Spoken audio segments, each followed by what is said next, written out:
नवोदय जय भीम। मैं प्राजागारो आज फिर एक बार धम्मपद की एक नई कहानी को लेकर आपके समक्ष हाजिर हूँ। लेकिन इस कहानी की शुरुआत करूँ इससे पहले इस चैनल को लाइक कीजिए, सब्सक्राइब कीजिए और हाँ, दोस्तों को शेयर करना ना भूलिए। तो चलिए सुनते हैं एक नई कथा, स्थविर सारिपुत्त की कथा। किसे सार प्राप्त होता है। गाथा। सार च सार तु तन्त्वा असार च असार तु ते सार अधिगच्छन्ति सम्मा संकप्प गोचरा।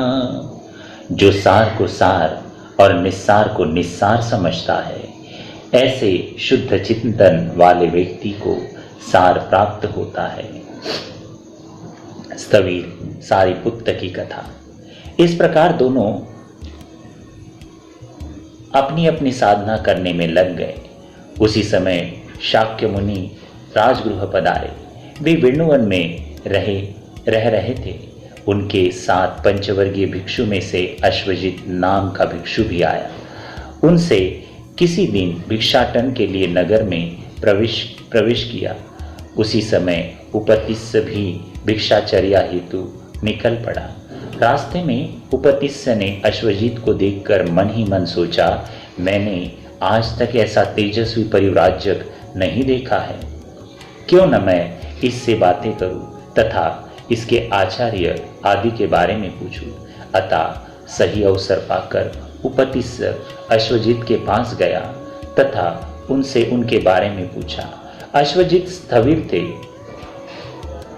जो धर्म हेतु उत्पन्न है, वो गाथा सुनाई।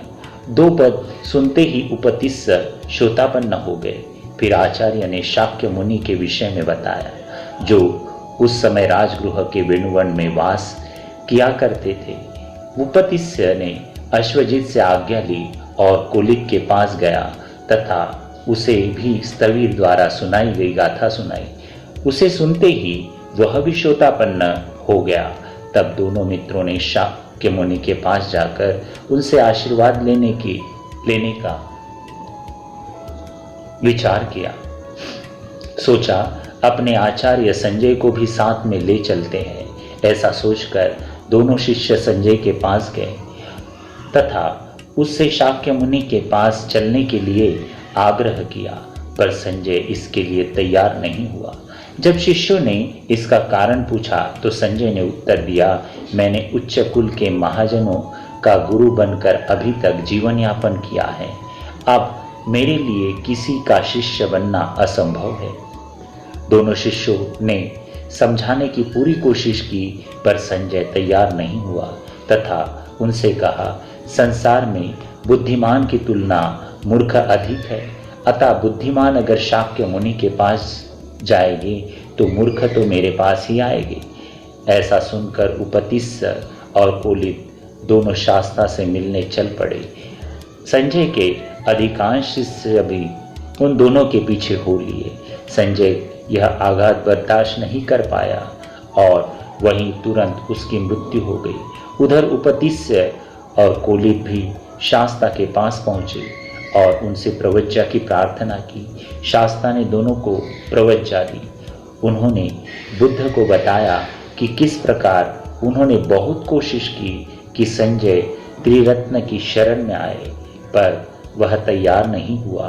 कुछ दिनों के बाद कोलित महामोगलायन के रूप में तथा उसके बाद उपतिस्स सारिपुत्त के रूप में आहत हो गए।